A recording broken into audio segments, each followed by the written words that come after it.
Cheers and welcome back to another episode of Sippin With Sin. I'm being very careful not to spill this all over myself. It's Cinco de Mayo as of the time of recording this, and I have a big ass margarita. Tastes like bad decisions. But welcome back to another episode. Happy to have you all here. Hope you're doing fantastic. We have a fun-filled episode in store for you. And welcome to those watching on YouTube. You're beautiful. And those listening out there in, I don't know, listening space. I have no name for it. But thank you for the love on the first bunch of episodes. I don't even know what number we're on at this point. Losing count. But we appreciate all the support. Continue to rate 5 stars. Continue to share. Continue to like, subscribe. All that good stuff. We appreciate it. It helps move us up the charts and helps get out there to more people and hit more ear holes. But I'm going to quit yammering on, and we're going to introduce our co-hosts, whose birthday it is today. Welcome back to one and only Christian. It's your birthday! Hello. For the listeners, it is absolutely not my birthday, but that's hilarious. Thank you. Hold up. For real? No, it's not my birthday. Well, somebody's getting fired. Somebody gave me wrong information. Shit. Okay, not how you want to start the podcast. Well, we got a margarita. That'll fix it. Okay, so not your birthday. My fault. All right. Sorry. Continue on. Welcome back, Christian. Hello. It's good to be here. All right. So those that are returning listeners or viewers, you know how we start this thing. We started by talking about what we've been reading, watching, listening to, or playing lately. If you're new, this is something we like to kick off the podcast with. It kind of keeps you up to date on what's relevant in our lives and what's going on. So let's get right into it. Let's get into that. Christian, what's been going on with you? What have you been into? Well, this past week, I have been watching a show on Netflix called Kingdom. It is a South Korean show. And the reason why I'm watching it, obviously, it was recommended to me via Netflix because they kind of know what types of things that I enjoy. They don't always get it right, but this one seemed to be right on the money. So this show follows the Crown Prince. It's in like feudal Korea, South Korea, and the Crown Prince Lee Chang kind of stumbles across a unnatural plague that resurrects the dead. So we got some zombies in here. And I don't know if you have seen, or the listeners, viewers have seen any other type of South Korean or Korean in general zombie thriller shows or movies like Train to Busan, or even the show that I recommended the last episode. I believe that was All of Us Are Dead. But this show, the zombies are very interesting. So essentially what's happening in here is during the investigation of Lee Chang's dad, like the king, he's believed to be dead. His like closest people, including his super young wife, who I believe is even younger than the Crown Prince, because his original mother passed away. She and all of her people kind of won't let anybody see the king. So Lee Chang knows that the king was very sick, deathly sick, and he believes that he's dead, but everybody says that he's alive. So he's trying to figure it out. There's a plan to overthrow the king going on. That's really Game of Thrones-esque. As you can see, I'm super into it for, zombies. You got the Game of Thrones type of backstabbing and whatnot going on. So it's a lot going on this show. But the other thing I can say is the zombies seem to retreat to dark, shadowy areas once the sun rises, kind of like vampires. Like they don't burst into flames, but they go to sleep when the sun is out. It's very strange. It's like they seem like they are dead, but they'll hide under large rocks. They'll hide under stairs. They'll hide anywhere that's super dark, kind of like you see like rats do almost when or cockroaches. When the lights come on, they just scatter right back to the darkness. That's kind of how they are. But when the sun goes down, it's game on, and they are eating people. It's brutal. This show doesn't really hold back when it comes to that type of thing. And it's really interesting. I'd highly recommend it to anybody who likes South Korean dramas in general. If you like horror, if you like zombies, check out Kingdom on Netflix. I am like 4 or 5 episodes deep. It's 6 episodes per season. There's 2 seasons available to binge on Netflix. absolutely watch it. The acting is hard to judge because it's South Korean, so I don't really know what constitutes as like really good acting for them all the time. But what I can say is I'm into it. I'm buying it. The colors for the show are amazing. The color grading is amazing. There are some shots in the show that are beautiful. There's not a ton of CGI, which I really enjoy. Personally, a lot of practical effects. They use CGI when they have to, and I haven't seen a lot of it. And there are some characters in the show that surprise you, that you start off hating and then you end up loving. There's some characters that you end up loving that you grow to hate. Like there's all that going on. So absolutely 100% seal of approval for me. Check out Kingdom on Netflix. All right. So you've been deep into Kingdom. I'm not gonna lie, when you said Kingdom, I was thinking of I think it's Last Kingdom. What was it? I think that's what it's called. Isn't that that's a show too on Netflix, right? The Last Kingdom?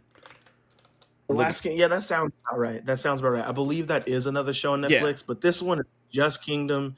You got to watch it with the subtitles because it's, like I said, it is in Korean during the feudal era. So definitely give this. This takes place like after a war. I think after the war with Japan. So if that gives you any context to the type of period that it is in this piece, you should definitely check it out. It's definitely worth your time. You'd love it, man. It's great. Okay. All right. For me, I have been watching, we started Ozark, the finale of Ozark, the part 2. So we've been in that, and I'm not sure how many episodes we're in, but we started that. It's fun kind of juggling, watching that around, dealing with a he's not newborn now, a 5-month-old. So we've been trying to watch that, but that's been what I've been watching this week. Trying to think what else I know what I watched Thursday. Last week when we were doing the draft, doing the podcast, I watched the NFL draft. And I have a fun little story before we get into the rest of the stuff. So, the one and only Monster, if you're listening, and I know you said you listen, but shout out Monster. Monster, come over to watch the draft. And so we're all pumped up. Do what? I was just saying nice. I miss him. So we're sitting around, we're watching, we're getting ready for the draft, eating some pizza, everything's cool, and we're talking scenarios, all this crazy stuff that's going on, people potentially being traded and all the stuff that can happen. And I guess about a week before, I had seen a video of the Tennessee Titans, my team that I pull for, their top receiver AJ Brown throwing with the Philadelphia Eagles quarterback Jalen Hurts. And I was like, that's really weird. Because to my knowledge, I didn't think they really had a relationship. Jalen Hurts was a Alabama quarterback, Oklahoma quarterback. AJ was Ole Miss. Alabama, Ole Miss are kind of rivals. SEC thing. I was like, I don't really know of a connection there. I could be wrong. Whatever, There had been contract talks going on with AJ. AJ had been wanting to get paid. The receiver market was nutty. I mean, people getting huge bags. And there was all these weird rumors, AJ going to the Jets, all this stuff, and pretty much the Titans were like, it's not happening. He's going to stay a Titan. So I threw out, with us, discussing everything, I was like, what about AJ getting traded? Monster's quote was, shut up. There is a 99.9% chance that will not happen. Okay, so we go into the draft. Draft is pretty wild starting off. Trades are happening, all this stuff. Starts getting close to the Eagles pick. What the hell happens? Monster looks at his phone and says, no shot. And then I'm like, don't mess with me. And he's like, I'll be damned. The thing I said was 99.9% chance. I was like, you're lying to me. Because I figured he was trolling. Monster likes to troll. He shows the misses. And then I see the notification. The Tennessee Titans traded A.J. Brown, our top receiver. One of the best receiver we've had in like 20 years. For the 18th pick. And the third round number 101 pick. As soon as AJ was traded, within like less than an hour, he immediately agreed to a 4-year extension with the Philadelphia Eagles worth $100 million with $57 million guaranteed. Wow. So mind blown. We essentially just are one of our best players on our team, arguably possibly even the best player, depending on who you ask. The Titans were like, there you go. So there's all kinds of rumors, and of course, people were immediately pissed off. Social media was blowing up. It was probably easily the most talked about thing of the draft. Initial reaction, everybody's like after the GM and stuff like that. So found out a little more. Apparently, from what I understand and reports have come out, AJ stopped talking to the general manager and the coach probably like 2 weeks ago. He was ignoring them. Said they lowballed him the offer. I think the Titans offered him like $16 million a year with incentives to make it up to 20. Maybe even, some people have said even less. He got $25 million. He had made it known that he wanted to retire a Titan. He wanted to stay a Titan, all this stuff. But at the end of the day, he took the money and ran, which, he got his bag, whatever. He demanded a trade, apparently. And when the market blew up, I think he just, So, but the Titans took the 18th pick and they drafted maybe his heir apparent. We drafted Burks out of Arkansas. Dude's a bigger version of AJ, apparently. So hopefully he turns out to be good. The dude showed up. Christian, you'll like this. Dude shows up. So first round picks, a lot of times the teams will send their private jets to get them to fly in the city, to introduce their first round pick, because that's your money pick. Whoever you get in the first round is usually who gets, the biggest deals initially. Yep. Dude comes out of the jet wearing a white sports coat. Looking good, right? White sports coat, white shirt, some like acid wash jeans or denim jeans or something, and some cowboy boots. Oh no. This is a receiver from Arkansas. Dude. Oh wow. Dude, he looked the part. Apparently, he I don't know, he comes out, dude's like 6'3", 226 or something. But he was like, dude, you would not expect it, but he was like, yeah, I like to hunt hogs and go fishing. And I was like, okay, this dude's scrappy. I'm, okay. But yeah, so it is a wild Thursday and dealing with the AJ thing. Honestly, I think, first off, the Titans wouldn't have paid him that kind of money. There's no shot. There's no way they can afford the other players, especially when other players have restructured their deals to accommodate the players they have so they can get money. And the way they're signing, like Derrick Henry, they still get money, like a good contract, but they're not breaking the bank on one player. AJ's deal that he was wanting would have broke the bank, and we wouldn't have been able to keep anybody, and it would have just invested too much in one player. This way, we have like 3-4 years before we have to pay Burks if he pans out. And yeah. Titans also got potentially the top quarterback in the draft. Everybody was hyping up Malik Willis in the third round. People were saying he could be a first rounder. Titans got him in the third round. He could be the future quarterback. He could be a bust. We don't really know, but at the third round, pretty good value. So I wanted to go on a little rant about AJ. It sucked initially, but after thinking about it and the money and stuff, is like, yeah, good luck in Philly. Good luck with Jalen Hurts, all that. Apparently, Jalen Hurts was with him when he got drafted. I didn't know that. So maybe they did have a relationship before. But yeah, there's my rant. Watch the draft. Watch the Ozark. Don't have much to say on it. I don't want to give spoilers. If you like the show Breaking Bad, kind of jumping around here, I'm like a little pinball. If you like the show Breaking Bad, watch Ozark on Netflix. I will say that. I'll definitely say more once I finish it. And kind of give a little time for people to watch it before I start dropping stuff. But the other thing I've been watching this week was something we've been hyping up and we've been discussing in the last 5 weeks prior. And that would be Moon Knight. So that's our first topic of this episode. Christian, do you want to go in on it? Are you ready for some Moon Knight banter? Yeah, I am. But before I do that, let me ask you a quick sport ball question. Mm-hmm. Sport ball. Yeah. How do you feel about just athletes in general? Do you believe that athletes get paid too much money? Do you think that's a thing? Ooh, that's a touchy one. I mean, athletes make a lot of money. I mean, I understand it's a complete lifestyle. Like, to be a professional athlete, these people have been playing most of the time since they were young, all the way up, training, constantly working at their craft. And I definitely think they should be compensated because, I mean, even when the season's over, you have like a small recovery time. Like, I think, some football players have like a month maybe, and then they're back to training. Like, it's not like the season's over, I'm just going to go goof off. At least most of them don't. I think the contracts are getting crazy, though. Like, athletes are getting paid more than people that protect our country. Like that. People that risk their lives. And granted, yes, I know anything can happen to an athlete. I mean, freak accidents in football. But I don't know, man. Like, what is it? Patrick Mahomes is making like, it's like, what's his deal? Hold on, I'm Googling. It's like 10 years, like $500 million or something. It's dumb.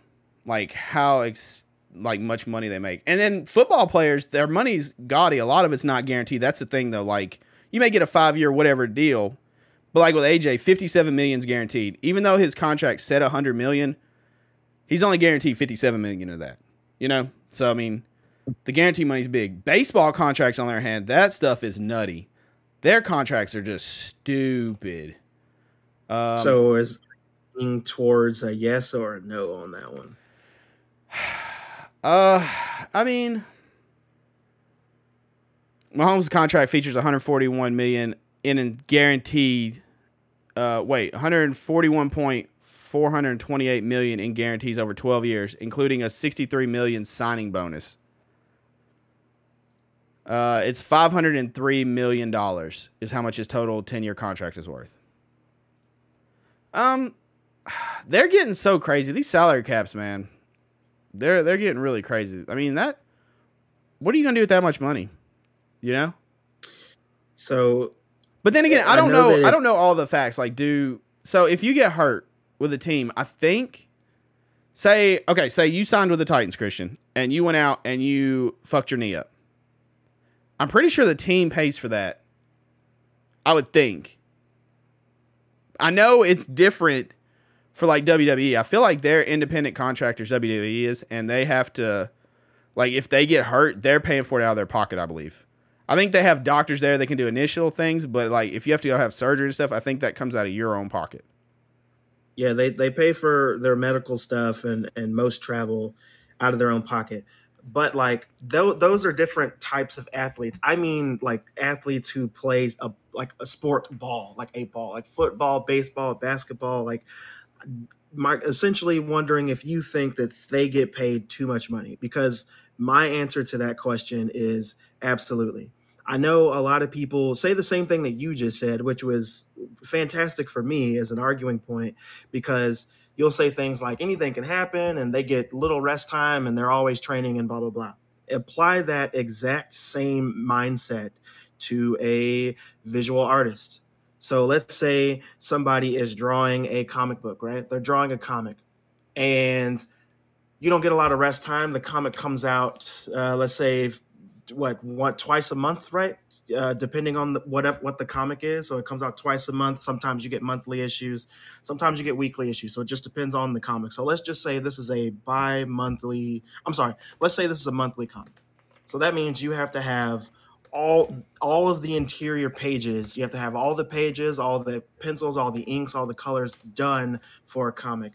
Most of the time, you get a penciler, you get an inker, and you get a colorer. Unless it's more of an indie project where you have a penciler and an inker who are the same person, or even all of the same, or if you have a writer and artist that are the same, like Jeff Lemire tends to do the writing for comics and then also turns around and does the art as well. So you get paid whatever the salary is for that. You have this coming out all the time. You get little rest time. The same is for mangakas as well. So if you're Japanese and you're doing a Japanese comic, which is typically called a manga, you do that comes out once a week. You get even less time to rest with that because those pages have to get approved. And then if there's any changes, you got to make those changes, blah, blah, blah. So you're doing that. You get paid whatever your salary is, or you're getting paid per page, which isn't a lot. And then let's say this comic gets picked up to be a movie or a TV show or a video game. You don't get any of that money as the artist who essentially did all the work making this comic come to life with your art, right? So you get paid. So here's my question for you in comparison. How many people do you think see that art on a weekly basis? How many people do I think see that art? Thousands of people see that art. Thousands of people see that art. The only reason why there are less people seeing the artwork for a comic book than, for an example, watching a football game is advertising. You don't really have. So I think that goes a big part into it, though. You think about the average regular season broadcast last year for NFL game is 17.1 million viewers. That is a lot of promotion for teams, cities, companies, commercials, and then of course it's going to be higher. Like if you put the Jacksonville Jaguars out there, unless you're a diehard fan of the team, I don't know what their average was, but you're going to have a less of an audience unless somebody wants to see Trevor Lawrence, the number one pick. But if you throw a Patrick Mahomes, who's getting a gigantic contract, pretty much if he's playing any matchup, people want to see that quarterback because he's an elite quarterback. That's why it's more a worth of what he's bringing to the team. You know, talent-wise, yes, but like also you think of the revenue that's coming in from him. If 17 million are averaging, how many people are buying jerseys, Patrick Mahomes stuff, Chiefs stuff? That's revenue coming in the team. So I mean, that's got to be a huge factor, I would think. You just said think about all the people buying jerseys. All right, cool. Think about any movie coming out right now that's comic books. Why do artists not get credit for movies? Should they not get royalties? The artists hardly get anything. I would have thought they got royalties. That's weird. Like, I would think if you were a creator, like you drew, say you were the guy, you Christian drew Batman, right? You and whoever, Billy Bob the Third, come up with Batman the story. Like he wrote the story, you did the art, right? I would think, do you not trademark it as an artist? I don't know how this works, but if you come up with it and it's your baby, anything that gets made Batman from then on, would you not get some kind of royalty from that? A lot of the times it comes down to whatever the company is that is publishing that comic. So for an example, if you are getting your art published for a comic that you drew for Marvel, you are not making anything off of that. You can draw a character, make a character entirely for Marvel, and it's their character. They have that they have the royalties to that character. Marvel, the company, is making money when that character goes to the big screen or the small screen, or when they go to the video games, when they go to the merch that you sell. So like all of the merch that you buy Batman wise, that's for DC, and then if you're doing Marvel stuff, anything you buy Marvel, the people who like drew the shit, they're not making money off of that. They're not. Like that's going directly back to Marvel. That's why for the Spider-Man movies, for an example, their deal was Sony makes the movie comes out via Sony.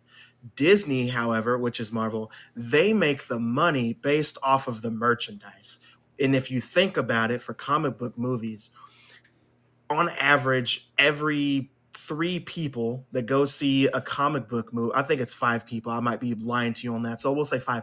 Every 5 people that go see a comic book movie are probably wearing a shirt or a hoodie or a tank top or a wristband or some shit like that, a backpack that is merch from the movie that they're going to see, from that Marvel film that they're going to see. So that means all of those people that went to go see Spider-Man Far From Home and bought merch and bought the fucking movie and all this other shit, like Marvel gets the royalties to that. All the toys that parents bought for their kids, all of the backpacks that they got, the folders for school, the pencils, the pens, that all goes back to Marvel. They make money off of all of that. So Marvel is making bank off of the merch, which is what we were just talking about. So to go back to the initial question, do you think athletes make too much money? My answer is absolutely. Do I think actors make too much money? Absolutely, man. You got actors who are out here that won't even read a script unless their contract says that they will make over this $1 billion, right? So do artists just get a buyout initially? Like whenever they're picking up your stuff, you just get an initial buyout, and then as you do work, you kind of get a sum of money then, and that's it? Like it's done? Like here's the art, here's the money, done. Transaction over. Like I said, depends on the company. I think the company, from the last time I did the research, the company that pays you the most for the work that you do, especially if you're making characters for them, characters that are popular anyway, I think is Image. They give you the most freedom with that stuff. Now, when you work for Marvel and DC, there are things that you can draw with their characters that they won't even look at if they don't match the guidelines that they send you. But to answer your question, artists get paid shit. Athletes and actors, they get paid the most. And it's for entertainment. But when you're reading these comics, that is for entertainment. Yeah. And the other way I can describe that is just to lean into the merchandise even more. So for an example, think about Batman and the people who draw Batman who don't really make any money doing the art for DC, drawing these characters. But DC makes hella merch or hella money from the merch, like all the toys, the statues and shit that come out. Like Prime One Studios is a very popular studio that does comic or statues for different mediums, and there are so many Batman statues that are coming out all the time. But the people who drew that stuff, they don't really make any money off of that. They might get some shout outs and stuff. Yeah, sure, absolutely. But are they making the money? No.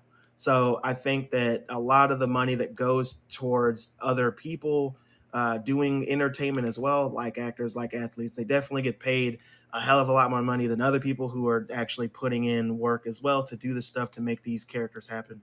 So that was supposed to be a quick question that turned into... Do writers get paid more than artists? Writers get paid more than artists? I do believe so. I can't confirm that right now because I don't have the information in front of me. The last time I checked, the answer for that was yes, because you need writers for everything, right? If you don't have a writer, then there's usually no reason for you to have an artist because there's nothing for them to draw because there's no script or whatever. But yeah, normally writers get paid more, and they can also churn out scripts and whatnot a lot faster than you can hire somebody to draw you a thing, right? So yeah, they typically get paid more. That's just how contracts work. But like I said, don't take my word for that because I can't confirm that right now. I don't have the information in front of me. And then there's usually multiple artists, right? You have one person that may sketch them and like draw it up and ink. And then don't you have like someone that inks it and then someone that colors it? Like in there various ones for different things? Yeah, that's what I was just saying earlier. So you have artists who specialize in different things. So pencilers for comics, pencilers, inkers, colorists.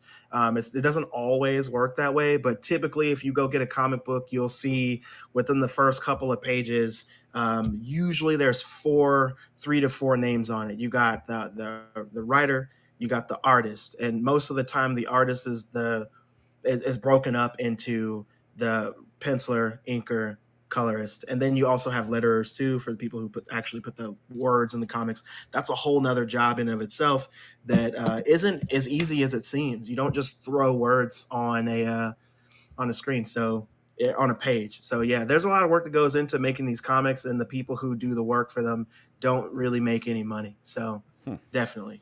Okay. All right. So now that we got on a Christian rant, we need a sound clip for Christian rants because it's easy to get him on them.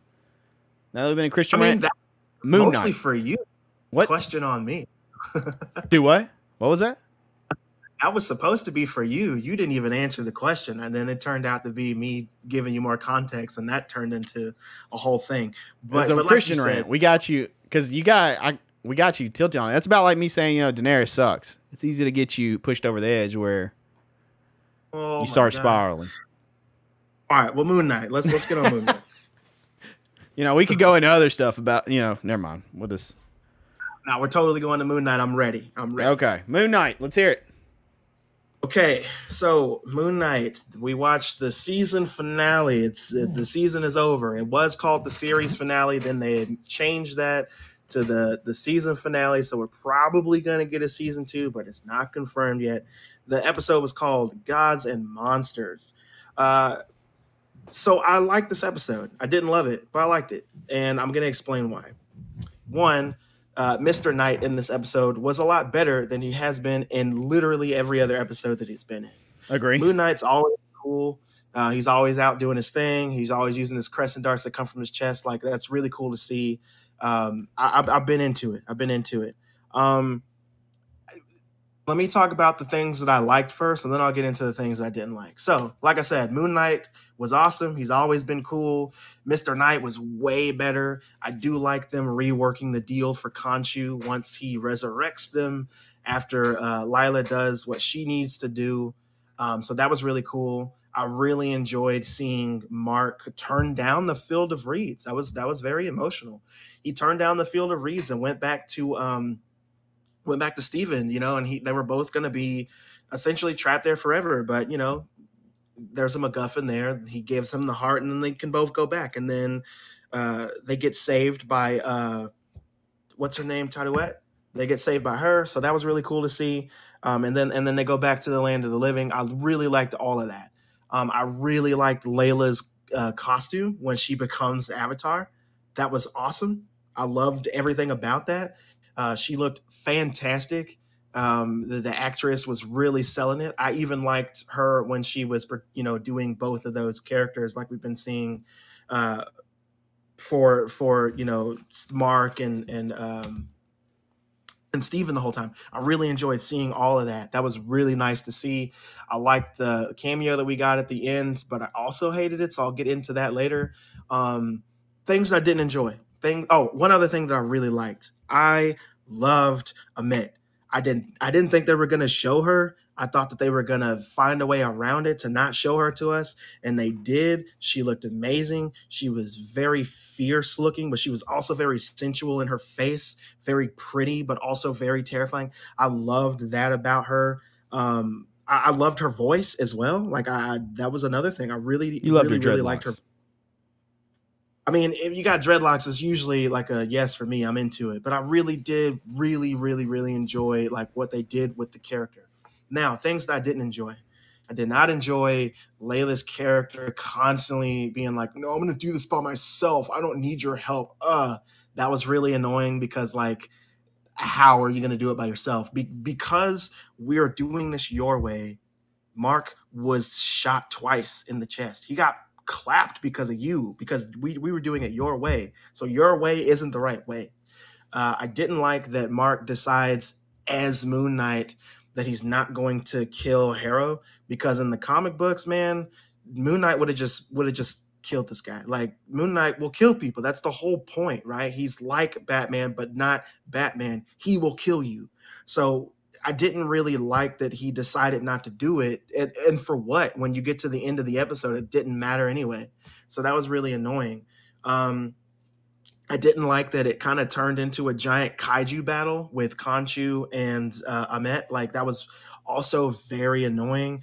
As soon as she started swallowing souls, for lack of a better term, and she was getting bigger and bigger, I was like, okay, we're going to have a giant kaiju battle. Like, that's a trope that I don't really care for. It kind of felt like an episode of Power Rangers at that point.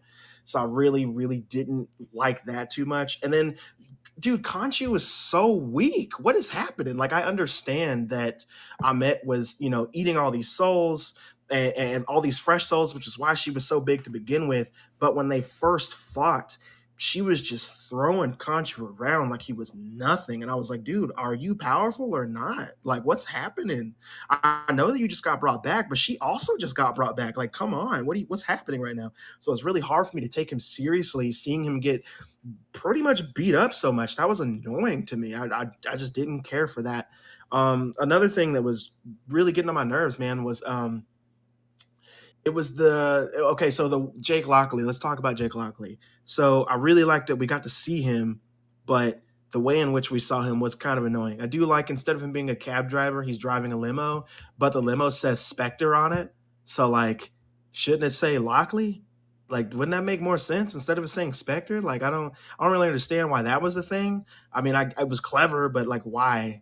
I don't like that at the end of the episode, essentially, they kind of make it seem like, well, like there's a time skip, but they don't tell us it's a time skip. So if you don't know about the character Moon Knight and how those comics typically go, you could be very confused at the end of the episode when he wakes up in his bed and it's just like the first episode, but there's two fish in there, because, people watch it and they're like, wait, what happened? Was it all a dream? Did I just watch this whole show and it was all a dream?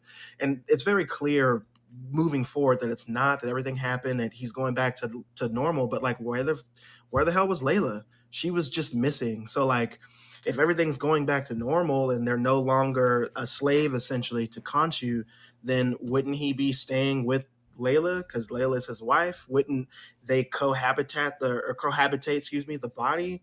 Like that those parts just didn't flow well. It didn't make sense. It seemed very rushed at the end. And the biggest miss for me in the entire episode was there was no freaking Werewolf by Night, dude. Are you kidding me? Like I couldn't, when we didn't get Werewolf by Night, I was so pissed, dude. And I know we talked about this on the last episode. Like, we want Werewolf by Night. He should show up at the end. They should talk about the Midnight Suns, give us a cameo about that. And they didn't do any of that. So that was very annoying. They really just like gave us a quick ending, but also left it super open for season 2. And that, like I said, that just seemed very, very rushed to me. So it wasn't a great episode. The best episode of Moon Knight was absolutely episode 5, the penultimate episode. That was fantastic. That was the best writing. That was the best acting. That was the best pace. It was amazing. Like, I would give that episode a 10 out of 10. And then you get to this episode and I give it like a 7. Like, how do you go from that to this? It was just weird. But like I said, there were things that were really cool. I didn't hate the episode. I didn't hate the show at all. It was very interesting. Them sealing Amet into Harrow's body forever so that he could just be killed. I got that. Khonshu's still he's still in control. Like, he obviously lied to them. He obviously still has one of the personalities, which means he has them. You know what I'm saying? So that's nice to see. I really did enjoy seeing that. I thought that was clever. It wasn't like new. Like, everybody who's been paying attention at all saw that coming. So, it wasn't like a shocking moment for anyone, I assume. Just because, like I said, it's been there the whole time. But also, like, just watching the episode and seeing how things progressed and how they seemingly wrapped up, there was just a lot of questions out there, a lot left to be desired. They definitely could have showed us some other things. They definitely could have tied up some loose ends for us. But like I said, overall, I really enjoyed the episode, just not as much as I hoped. The show in its entirety is great. But like, as for all of these Marvel shows, it is definitely a show that would benefit itself by being binged. So if you hadn't seen any episodes of Moon Knight and then all 6 episodes are out now for you to watch and you watched all 6 episodes, I bet this show would be fantastic. I bet you would love it. Nothing would get on your nerves. All of Layla's stupid decisions probably wouldn't even bother you because you watched all of it. You'd have to wait, 7 days to get back to her making dumbass decisions. So it would have been great. And don't get me wrong, anybody listening, like, I love strong female characters. Like, I love it. It's fantastic. And I think that they showed her as a strong female character a lot in this show. They really did. The only problem is she didn't need to be a love interest. She didn't need to be Mark's wife. She didn't need to be so upset about her dad dying all of a sudden. And then when Tatuette is talking to her about her dad being in the field of reeds because she took him there, she just kind of like, oh, really? Just lets it go. Like, you were so stuck on this, like, literally 30 minutes, not even 30 minutes ago. Because if we're looking at the sequence of time, Mark getting killed and then her meeting Tatuette, that was like, what, 5 minutes past, if that? So shouldn't she still be super pissed off that her dad is dead and how that happened? And then when Mark comes back, she's like, it's all good. Don't even worry about it. But then we don't even see her anymore after she has this kick-ass superhero costume and scene. Like, are you going to actually be a temporary avatar or not? Like, give me that information. Tie up those loose ends for me. That's what I wanted to see from this final episode. And I believe this is actually like the shortest episode that we've had out of all of them. So, like, that's kind of telling as well. Like I said, it just seems like they needed to wrap this up.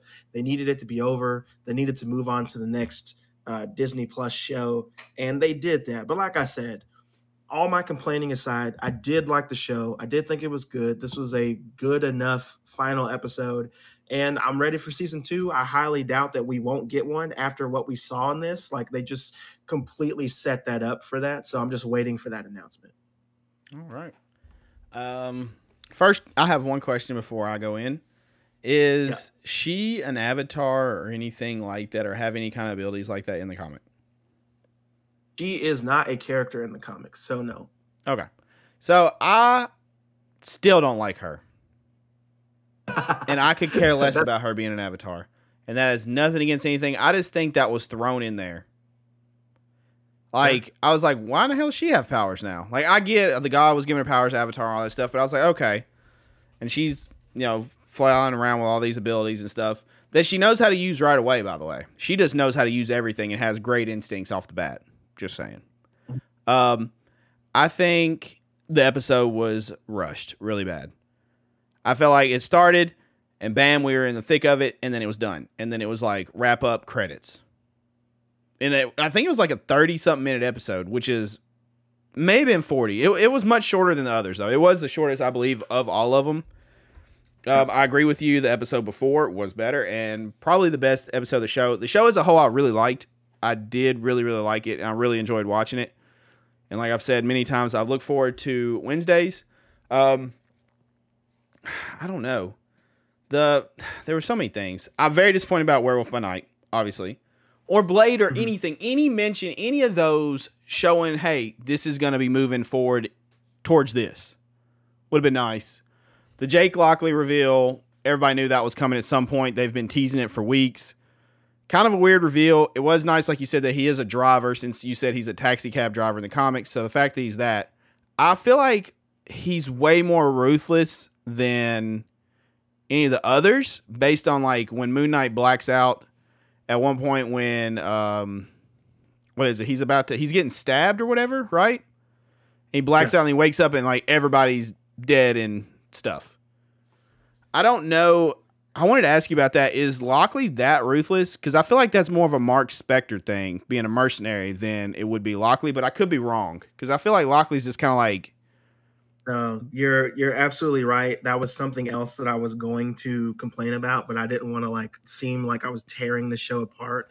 But absolutely, that's not who Jake is. So he seems more like an informant. Like he's on the ground level informing you. He's a taxi cab driver, getting like information and all that stuff. Exactly. That's what I've got from what you've told me. Again, I haven't read the books, and then the show is pretty much my first Moon Knight content I've consumed. So, but that was my understanding from what I've learned. Yes, that's correct. So yeah, I don't know why he's more ruthless. I guess that's why they were saving him. Like, hey, this is the card up Khonshu sleeve he's been having all along. Like, yeah, you guys can figure out what you want, and we can make the deal. But I still have Jake, who is the most brutal of the bunch. Which, whatever, I guess. I did wonder about the Spectre thing too, and I pointed that out when we were watching, because I was like, that's kind of weird. He's driving a Spectre car. I don't know. Also, one other thing I also kind of wondered. He's driving a really nice limo. And initially, like, my first thought, I was like, wow, is this what Stephen Grant should have had? Like, this is something Stephen Grant should have been rolling around in. Yes, absolutely. And so I was like, is Lockley going to be like the billionaire chauffeur or something? Like, I'm confused. I mean, that's what it seems like, at least chauffeur to Khonshu, but they have changed all of the characters' personalities drastically for the show. The easiest way I can describe that is by giving you this example. Do you remember the first two Thor movies? Do you remember those? Yeah. Okay. Do you remember how Thor was in those movies? He was pretty serious and cracked some jokes every now and then, because that's the Marvel way. But like, he was pretty serious and people didn't really like it too much. You remember that? Right. And then when Thor Ragnarok came around, they completely changed Thor's entire personality and just made him funny as balls. You remember that? Yep. They completely changed the movie style too. I feel like it was more, lack of better terms, like a Guardian vibe, like humor and music and like 80s feeling or retro-ish. Absolutely. So that's exactly what happened. That is a formula that they used that worked, and they're continuing that with everything. So all of these characters are very, very different. Like when you see Mark Spector take off, or okay, so the mask of the suit kind of forms around his head like an Iron Man mask almost, or Peter Parker's old Spider-Man mask. Like, that's how it does in the show, but in the comics, that's not what happens. His costume isn't bulletproof. He doesn't just tank bullets and stuff. He's like Batman in the sense that if he gets shot, bro, like he's shot. Like that's pretty much how that goes. There's probably some armor in there and stuff, but like Khonshu, like I said, Khonshu's whole thing is resurrection. He can just bring Mark back if Mark dies, so it's fine. But Moon Knight isn't just Mark Spector. Moon Knight is his own thing in the comics. Mark Spector is a personality. Jake Lockley is a personality. Steven is a personality. Moon Knight is a personality. And Mr. Knight is also a personality. So in the show, they just kind of like have this grand amalgamation of all these characters, and they keep what they want and they take away what they don't need, so it can have the same kind of formulaic. You have that same kind of formulaic experience that you've had in all the other successful Marvel movies and shows.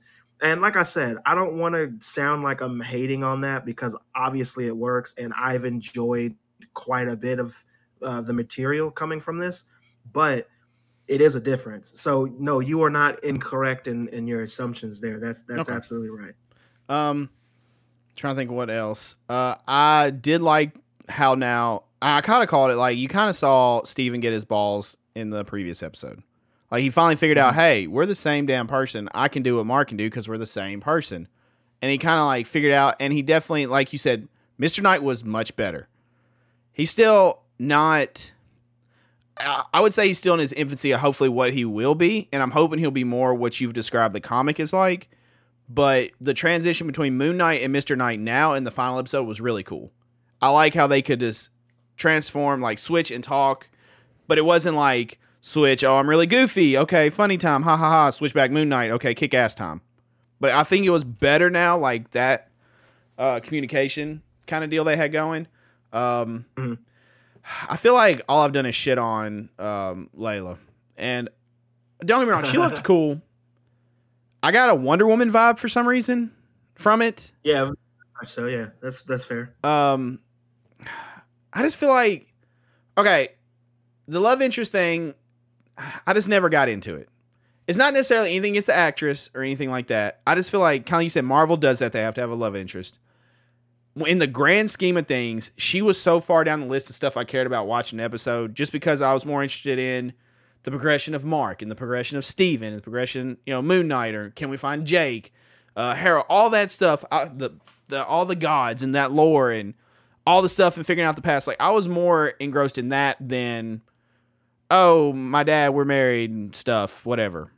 Like, and really, I don't even know, other than her freeing Khonshu, like you said, like literally probably her whole sole purpose of the whole show, I didn't really feel like she added much to me. Because Egyptian knowledge, just ask Steven. He knew all that stuff. And so right. I also don't really know why, I can't think of that god's name that she got the powers from to become the Avatar. I don't really know why she joined the fray. I guess just to help out, but even then, like you said, they just kind of like, okay, cool, she has powers. Now she knows how to do everything. She can do all this stuff. Awesome. But what now? Like, are they making her a hero moving forward in the universe? Or is this like, you're an Avatar now, sweet, here, you have no powers. I'm done. All right, deuces. I don't know. Really, that was kind of weird. Yeah. The fight was okay. I think the final fight was okay. I don't know. I expect Moon Knight to be a little more brutal in parts. And I feel like he's not always, I don't know. I feel like Mark's starting to get his ass kicked a little more. I wonder what they're going to do moving forward with Jake. And is he just going to bounce around between, or is he just going to take over Moon Knight? Surely they're not going to give him his own version of the costume. I don't know what that would be, how they would do that. But surely they're not playing that, because there's been points where he's actually Moon Knight, and he just beats the shit out of people. Right. So I'm not really sure what they're doing with that. It'll be interesting. They definitely left it open for season 2. And I think the director said he wants to do more, and he left it open on purpose to do more if they greenlight it, which I don't know why they wouldn't, because I feel like it has been pretty successful. But yeah, I felt like when the episode ended and they did all this stuff, I was like, sweet, we got Jake. I was happy we finally had Jake. A little weird how they did it. I felt it was really rushed. We both mentioned it was like, wow, it's over. Like, that's it. I just feel like you built up 5 episodes to that fight, and that fight was over and kind of forced pretty quick. And that was done. Yeah, like they flew up in the air, need each other, I believe, and then they fought on the ground, and we got to see it wasn't long. Like, they were done. I mean, that's true. And I know there was a complaint like, why does it take, not only Moon Knight plus Mr. Knight plus whatever Layla's superhero name is. She's probably the Scarab or something like that, I'm assuming. Is that a person from the comic? there is a Scarab character in the comics. It's not just the Scarab, it's something Scarab. I forgot what it is, but like I said, Layla is not a comic character. They made her up for the show, so I Yeah, have no idea. Scarlet Scarab. Yeah, that sounds about right. Moon Knight director reveals Layla is the Scarlet Scarab. Yeah, that sounds about right. So there you go. I'm pretty sure that you're right on that. But they'll probably like bring her back in the next season if people really liked her character a lot, especially like with the costume and stuff. If people really liked it and are cosplaying it and they're buying merch for the character, then they'll bring her back for sure. It just depends on how much money she makes, because money talks and bullshit walks. So apparently she is Marvel's first Egyptian superhero. Yeah, she says that in the episode to that little girl. So there you go. I guess that's... But still, I mean, okay, if she's actually a character, she might come back and it might be some relevance to it. That kind of helps a little bit. I don't know. I mean, I don't know. I feel like that was rushed. If you were going to do that, couldn't you have maybe... Because there's really no relationship between her and that god, was there? Like, well, granted, Khonshu, I guess, didn't really have a relationship with Mark either, but Khonshu's just kind of like, my avatar? The gods take you as an avatar because they need you in order to be on Earth in a physical way. Because remember, Khonshu couldn't do much. He could change. He's the god of the moon, right? So he can change the day to night and whatever. And he can blow wind really hard. He can make stuff move sometimes. He can, but other than that, he can't physically do anything to you. He needs an avatar to be able to do things to you. So if he judges you as a sinner for something that you've done and you need to be taken out, then he needs his avatar to do that. So that the same rules apply to each god. And because they sealed Amet's because they sealed Amet into Harrow at the end of the episode, that is why they could have just killed Amet. That is why Jake Lockley kills Harrow at the end of the episode, because Amet's still sealed in there. She's not unsealed. Nobody did that. So now she's effectively done. She's out. I do think that was, obviously we couldn't do it because Chadwick Boseman is sadly passed, but when they met the Ennead, and even in this last episode, when certain characters from the Ennead show up, that was a perfect example, perfect reason for them to bring Black Panther into the episode, because he is an avatar. He is an avatar of the Panther God Bast. So they definitely could have done that. Like I said, I know that he's no longer with us, so it's harder for them to do that. So I understand why they didn't do it. But with that said, if you notice, all of Amet's powers were purple, and they looked exactly like what you would see in the Avengers film for Black Panther. That's because Black Panther is the god of the dead in the comics. There's a reason for that. That is one of the powers granted to him by Bast. So if like I said, there's a lot of interchanging things going in there, but they don't take all of that from the comics for reasons. Like I said, I understand that man is no longer with us, and that's the saddest news that I've gotten from Marvel ever. But there are so many things that they could do that they choose not to do, and it's the same Thor situation. Thor starts off, he's really serious. It doesn't make any money. They make Thor really funny, and then he makes all the money. So all the Thor stuff moving on, it's really funny. And then also, if you Fat notice, Thor for the win. Yeah, but look at look at all the other movies. The most movies that people normally get in the Marvel universe are 3, right? But Spider-Man, he's got 3, but he's in other movies, so it feels like he's got more, right? Thor, this is his 4th film getting ready to come out. Doctor Strange has his 2nd film coming out, but he's been in 5 films. The Benedict Cumberbatch, he already said that after this movie, he's going to take a quick break from acting. He needs a break. He wants a break. So they're losing a lot of people. That's why they keep introducing a whole lot of younger characters to keep the train moving, right? But back to Moon Knight, like I said, it was very rushed. The last episode was nothing compared to I want to throw it to you. Now that you know she's the Scarlet Scarab, does that help her for you any in the episode? Does that raise her stock? Because I will say it makes me feel a little better knowing that she's an actual character. This is an actual character they had before. That, I guess it's whatever.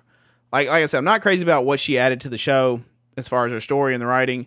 The fact she's an actual character is cooler than them just being like, oh, here, a god's giving you, you're now an avatar. Congratulations for an episode. Like, that helps me a little bit. I don't know much about that character, really, so I don't know. Yeah, but I mean, it does help a little bit knowing that it's actually a character, not something they just made up for the show. Why does that help you?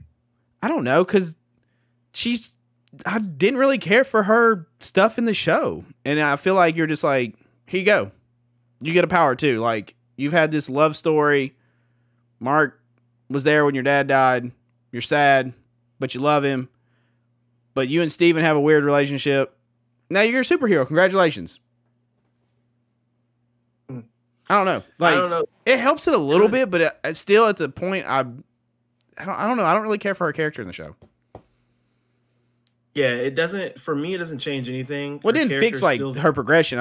The fact that it is a character. I thought going in when I saw it, I was like, oh, so they're just gonna give her superpowers now. I thought this was just Marvel being like, here you go. You know, like like you said, we didn't know if she's gonna be it after the show. It's just here, you have powers, at least for what 10 minutes or however long she had them in the show.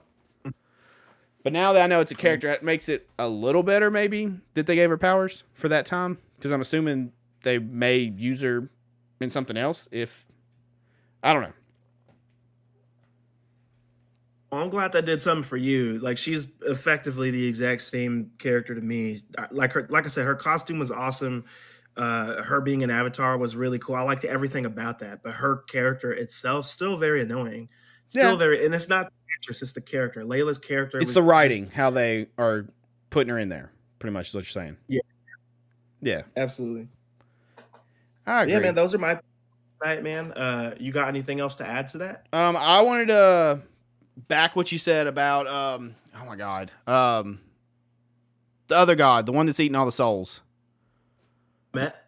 Yes. I thought I was surprised that we actually got to see her, and she looks awesome. I wanted to back that. That was cool. And yeah, it was like a giant kaiju battle. You're right. And Khonshu was getting that ass whooped. It was hard to take him seriously, getting beat up so much. You're all big and bad, and then you're up there just getting beat down. Come on, Vengeance. Step it up. All right, that's all I got. I understand when it was the end of the episode and there were giant kaijus, I understand why Khonshu was losing, and it's because Amet just ate like however many souls that she just she was supercharged. Yeah, so that made a lot of sense, but still though, man, it was just crazy because I mean Khonshu didn't win any fights that he was in. Khonshu, you gotta step it up if you want to be scaring people. Just saying. Seriously. All right, so what do you got next for us since we went on a whole Moon Knight thing? My last little bit today, I wanted to talk about the Obi-Wan trailer. Okay. I don't know if you saw it, but they finally gave us a full-fledged Obi-Wan trailer. I've been calling him Obi-Wan just because it's funny. But yeah, I watched the trailer last night after watching the finale to Moon Knight. I know that it's going to be another 6-episode season.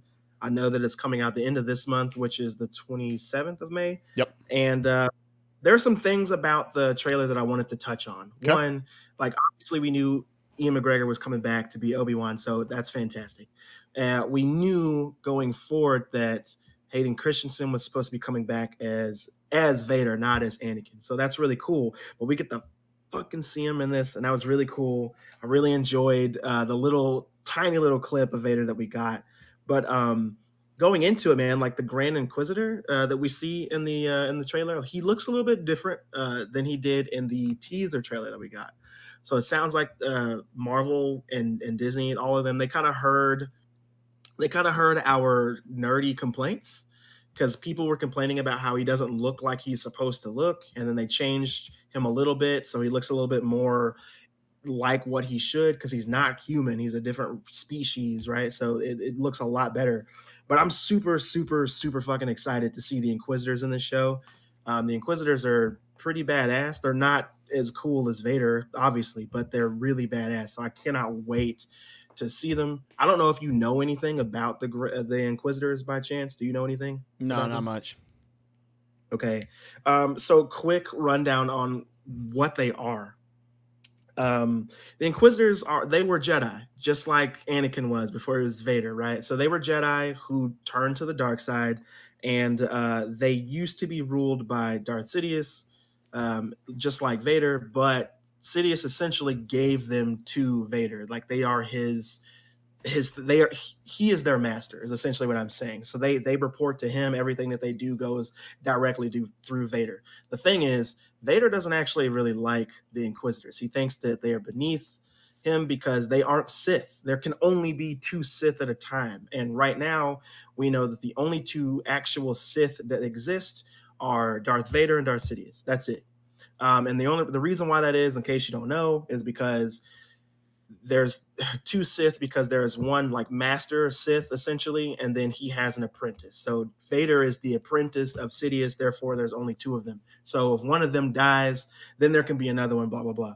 So Sidious trains the Inquisitors enough, and then I don't know if you've read the Darth Vader Marvel series, the comic, but it's fantastic and you should absolutely read it. It's fairly new. It just started a year ago, maybe 2 years ago. I'm wrong on that. I think it's 2 years.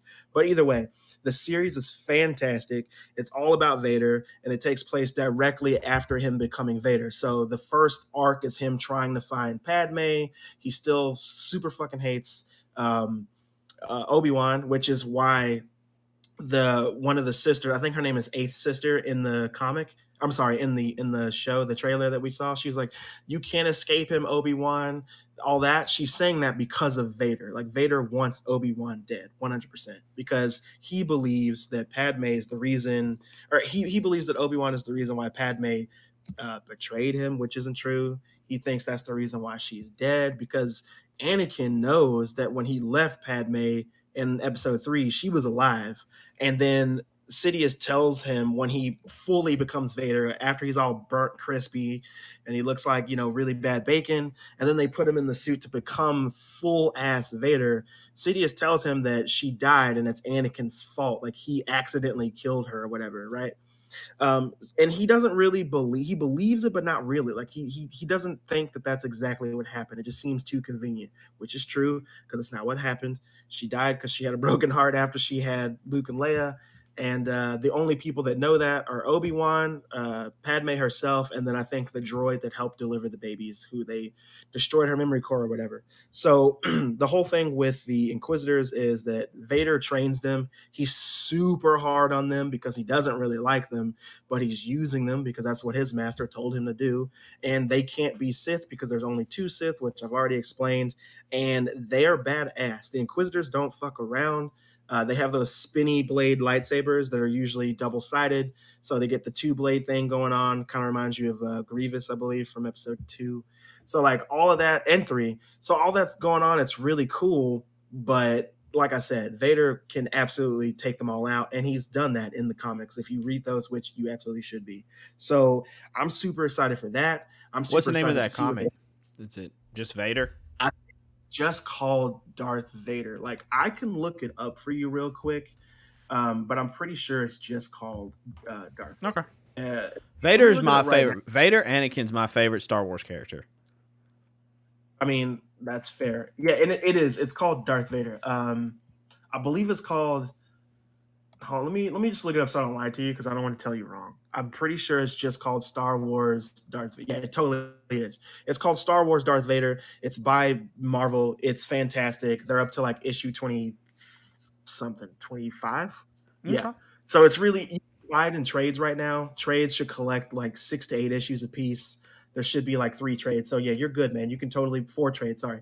You can just buy those. They're like, $14, $15 a piece. You can probably find them on Amazon for like $12. They're totally worth it. The artwork is fantastic. The covers are fantastic. The story is really, really good. I've been reading it online. I should actually collect it. I just don't really collect Marvel stuff anymore. But Vader is rightfully my favorite. I mean, I want to say he's my favorite character, but also I don't know. Like there's other characters that I really, really enjoy that don't get a lot of spotlight when it comes to Star Wars. But if I had to choose a main character as a favorite to be Vader, like how can you not choose him? He's fantastic. So like I said, read that comic. I can't wait for this show. It's going to be 6 episodes. I'm assuming they're going to save the fight between Obi-Wan and Vader. Dude, I feel like they didn't meet though. But until like, what is it? Whenever they fight, whenever Obi-Wan's old, I can't remember which one that I mean, is. that's the original continuity, right? But that's been changed for years, right? And there's a lot of old Star Wars lore that got thrown out. So they have met since he became Vader and before Vader ends up killing him. Exactly. Okay. But I mean, I figured they would just because people are going to want to see Obi-Wan and Vader go at it again in some context. Yeah, man, it's got to happen. Like, that's a promise that they can't like not give us. So I'm fully expecting that to happen.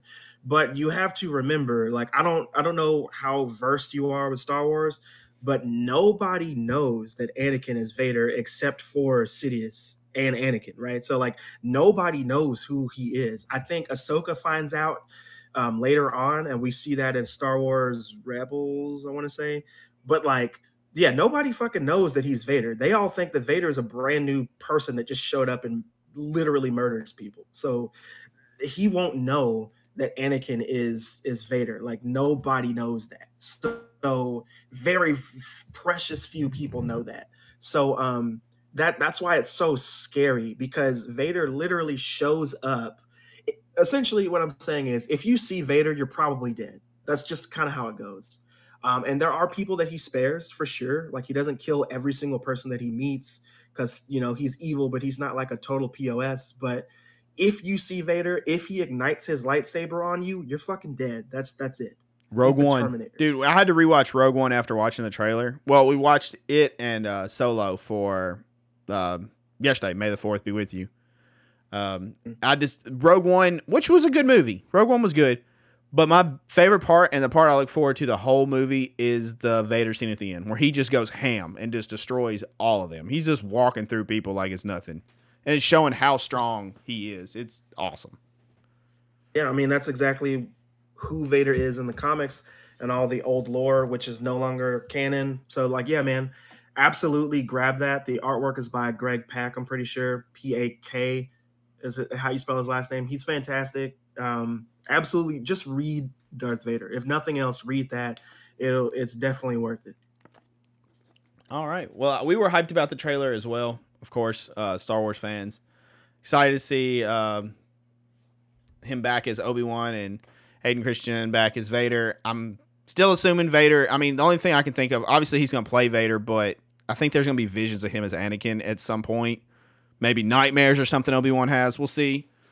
But the Vader lighting up at the end, you know, them kind of putting him together, and then the sounds and stuff got me super pumped for that. So I'm sure we'll be breaking that down episode by episode as it comes out. Like you said, May 27th, I think, is when it starts. Mm-hmm. So I'm pumped for it. That'll be fun to watch and go over. All right. Well, You got anything else, sir?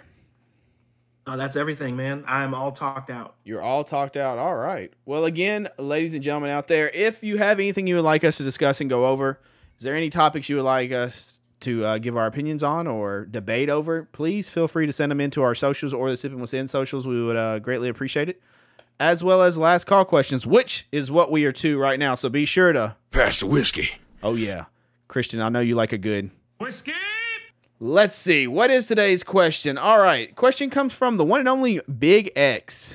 Big X says, balancing stream life and personal life. Oof.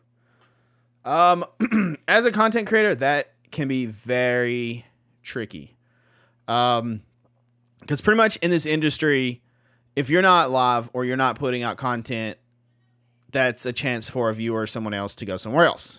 Right? I mean, essentially, if you're not live and someone's looking for something to watch, they could find someone else and then they could go there instead of being with you.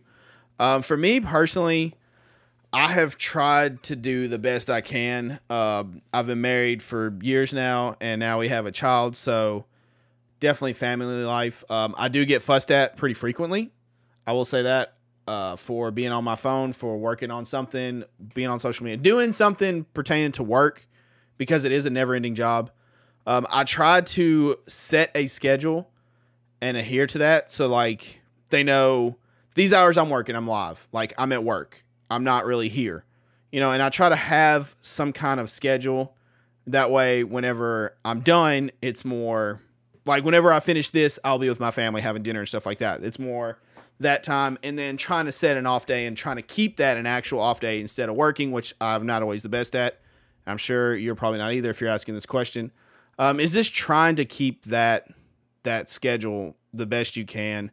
It's very tricky, and there's definitely that FOMO, whenever you're not live or you're not creating, and you can see dips in numbers. Just, no streaming is peaks and valleys, and you just do what you can, and you keep on. And like I said, the schedule is probably the best thing, because, she has her work schedule. I know she's working, Monday through Friday or whatever, and then I have my schedule, and then it's like, okay, so this time to this time is kind of our time, and I may be on my phone, and she may fuss at me, but I try not to be the best I can. That way I'm present with them, or we plan to go do something with family or something like that. Christian, what about you in the art aspect, balancing personal and work? That's a great question. Also a loaded question. It is definitely difficult. I spend a lot of time drawing in my office area by myself, and my partner doesn't necessarily like that all the time, but she does understand.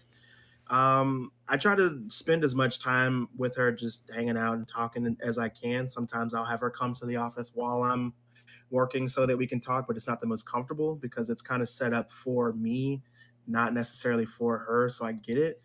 But what I can say is weekends, I tend to just leave the weekends open for her completely. During the week, it's a little easier for me to get away with, doing so much artwork or research or whatever, even, shooting episodes for the podcast, because it's a work week day. It makes more sense. But the weekends, like I said, that's her time. I don't typically do any artwork on the weekends. And if I do, it's because she has something going on that, revolves, that causes her to be away from me anyway. Even something like grocery shopping, like that's her time, right? So I don't get to like hang out in my office and play lo-fi hip hop and draw on the weekends while she's grocery shopping, because that is her time. So scheduling definitely does make a difference, but also understanding that you can spend all of your time honing your craft, getting better, doing more things, but that doesn't necessarily mean that time is well spent. True. So, you have to put the most of your time into the things that mean the most to you. My artwork and my relationship with her mean the most to me, so I do have to do my best to equally divide those. Sometimes it doesn't seem that way, and I totally understand, but that's when having good conversational skills comes in. Where we're able to talk to each other. If she's feeling frustrated with how much time I'm spending doing something else, she can always let me know. She can always talk to me. We can figure it out. So that's nice. And we are able to actually sit down and have those conversations without somebody getting upset or emotional about whatever the situation may be. So it's really nice to have somebody like that. And it makes my life and work a lot easier. So I appreciate her for that.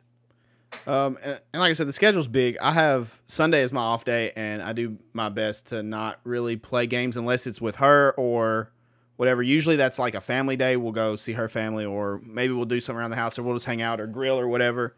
I have changed my schedule to give more personal time. I was working when she would get off. I would eat with them real quick and rush, and so we would have no time because I would watch my son all day. And then I would eat with them real fast and then go live. And then she would just be with my son. So we weren't really having any time together. I took the change to start waking up super early and go live, and then in when she's kind of starting her day, like her first meetings and stuff, and then watch my son. And then we have that evening. We have kind of compromised that where I go live for a couple hours on TikTok, like 3 days a week. Nothing long, pretty much. I go live until like it's time to eat dinner, and then I'm done for the night. But just doing those compromises and trying to like see what works, best to be able, because you need a personal life. You got to have downtime. As much as the streaming industry and content creation is demanding, you definitely need that downtime. It's needed. If not, you will burn out in a hurry. I've burned out before, so I know it's definitely needed. So make sure you have time off. Just experiment with time slots and schedules and see what works for your family, and set aside days just for them and just unplug from everything, because it definitely helps and it goes a long way. But that's a really good question. Thank you so much for giving that. Hopefully that helped and gave some insight. If you want to talk about it more, feel free to DM me and we can discuss and try to, help you out. But keep those questions coming either through our social media or Sinister. Oh my God. Sippin With Sin, social medias. I need food. I'm ready. But yeah, that's going to do it for this episode. Thank you for tuning in. Thanks for hanging out and thanks for being here. And as always, be sure to subscribe, rate 5 stars. The podcast is available every Wednesday at 8 a.m. on Spotify, Apple, Google Podcasts, Overcast, and many, many more, as well as the video version is on my personal YouTube. You can just go to YouTube, IamSinister, and you'll see it every Wednesday at 8 a.m. You can also find me across social media on Twitter, Instagram, and all that stuff at IamSinister TV. And, of course, TikTok, IamSinister TV. We go live over there in the afternoons, usually Monday through Wednesday. And then, of course, I stream Tuesday, Wednesday, Thursday mornings on Facebook Gaming, fb.gg/IamSinister TV. And then Friday and Saturday mornings on Twitch at IamSinister TV, twitch.tv, IamSinister TV. And then you can find the Sippin With Sin socials, Twitter, Instagram, TikTok, and Facebook at Sippin With Sin, SIPPIN with Sin. Christian, where can the lovely folks find you and come see your beautiful face, even though it's not your birthday? You guys can find me on Instagram and TikTok at Vin and Ink. That is VenAndInK, Vin and Ink. Those are the only places you can find me currently because social media is very taxing on the soul. All right. Well, that's going to do it for this episode. Again, keep reaching out, giving us questions, giving us sinister tales and all that good stuff. We love to hear from you guys. We love to converse with you guys. And keep spreading the word about it. Let's keep growing this audience, and we appreciate you all being here. But that's going to do it. That's another episode. And it's time for Christian to do the damn thing. Christian, close it down for us. Thank you all for tuning in to yet another episode of Sipping with Sin. Be sure to leave a 5-star review, hit that smash like button, and you guys know what to do. Don't get gutted. That's the way we end the damn thing. See you guys next time.